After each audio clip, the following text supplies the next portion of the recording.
Hello, everybody. So, how's everybody holding up after 11 presentations in a row? Okay, so about a year ago, I was reading a sci-fi novel when I read a description of someone working with a pair of smart glasses by typing on a virtual keyboard in thin air. Now, I thought to myself, Google's made the smart glasses, but what about the keyboard? My name is Sid, and I'm here to tell you how Noki is making that keyboard a reality. What's the first thing that comes to your mind when I say the word computer? Hold that thought. Our definition of a computer has changed significantly every decade since the 50s, but lately we seem to be stuck in a rut. Why don't we think of iPads or smartphones as computers? It's certainly not for lack of sales. Next year, for the first time, tablets will outsell laptops and desktops combined. But I don't think I even need this chart to convince you of that. Can I see a show of hands? How many of you here own an iPad or other tablet? Well, that's a lot of hands, thank you. I can't say I'm surprised. Mobile devices have raised the bar for how we interact. We've gone from punch cards to typing in commands, to clicking on pictures on a screen, to touching things with our bare hands. Now, each one of these breakthroughs has opened the world of computing up to a whole new audience, to the point where even a baby can use an iPad. So why don't we think of these things as computers? Well, the most important use of my laptop is to get work done. And to be quite honest, I use my tablet as a $600 Angry Birds machine and cat picture browser. When I need to write a long email or a paper for a class, I put my iPod down and I turn on my computer. The typing experience on mobile devices is terrible. I can use my thumbs on the tiny keyboard, or I can turn it landscape and use all 10 fingers, but then the keyboard covers up half the screen, which is about as useful as this. Now, despite the terrible typing experience, we know that the workplace is moving towards mobile. Wherever the consumer market goes, enterprise is sure to follow, and we're not the only ones making this bet.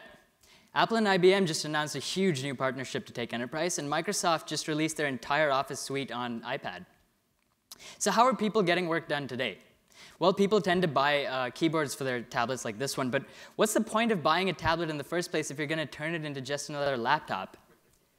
We buy tablets because their touchscreens make them quick and easy to use, but is that still true if the touchscreen is vertical? Now, Steve Jobs disagreed. He called them ergonomically terrible. But never mind Steve Jobs. What does the market think? How many of you here own a Windows 8 laptop with a touchscreen? So like 4 of you then. OK. Keyboards just aren't the way to go for mobile devices. Tablets have literally brought us closer to the content we interact with, to the point where we're touching it with our bare hands. And keyboards are a step backwards from that. Now, here's a picture of a typewriter from the early 1900s. As you can see, we still use the same QWERTY layout on our keyboards today. Now, before then, typewriters had the letters laid out in alphabetical order, because that makes sense. But all these pesky typists were typing too fast. They were getting too good at typing, and the typewriters would jam up and stop working. So how did the typewriter makers solve that problem? They moved all the keys around so the typists couldn't type so fast anymore. So we're still using something that's intentionally designed to slow us down for mechanical reasons that don't exist anymore. And that's not even mentioning the fact that the way we work with computers is harmful to our health. This study found that people who use computers for more than 2 hours a day complained of pain in their upper body. Now, straining our muscles like this can lead to all sorts of medical conditions, some of which are permanent. OK, so now I've shown you scientific evidence that keyboards are harmful to your health and just aren't as fast as they should be. So how many of you are going to go home today and throw your keyboard out the window? Can I see another show of hands? Nobody? Well, I'm not surprised. See, I've read dozens of these studies, and I still haven't changed the way I work. People aren't going to let go of their keyboards without a fight. Hundreds of companies have tried and failed to change the status quo. Fact is that I'm not going to take a huge hit to my productivity by forcing myself to learn some complicated, newfangled keyboard.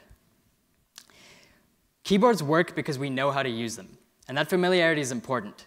With Noki, we want to take advantage of your knowledge of the keyboard instead of fighting it like all these companies have tried and failed to do. Use your device exactly the same way as you use a keyboard, even if it looks nothing like one. Just put your tablet down and start typing the same way you already do at home, except now you can do it in a park, on a plane, on a train, while you're eating green eggs and ham. I don't care. You can use it anywhere. There are no keys, haha, so you can never hit the wrong one. We give you the letters you want and not the keys you press. And we do this by looking at your finger movements instead of forcing you to use it a certain specific way. It learns you, and not the other way around. Not only does it learn how you type, it also learns how you write through an intelligent word prediction system that suggests words almost before you think of them yourself. Now, we're on the cusp of a revolution in computing. Google Glass has generated a lot of speculation on wearable computing, and Facebook has taken a big bet in this space by acquiring virtual reality pioneer Oculus for $2 billion. Now, I don't know what the computer of the future is going to look like. What I do know is that the people of the future are going to want an intuitive, easy-to-use device to interact with those computers. We want to make that device. Our team is extremely committed to this vision. We've turned down jobs at other companies because we'd rather pay ourselves a third of what they're offering to work on this project instead. And we're not alone in our passion. We've generated a lot of online buzz. Earlier this year, we were the top post on Y Combinator's Hacker News. We now have over 8,000 subscribers on our mailing list, over 10,000 Mashable shares, and over 350,000 views on our concept video. And this is without spending a single cent on marketing.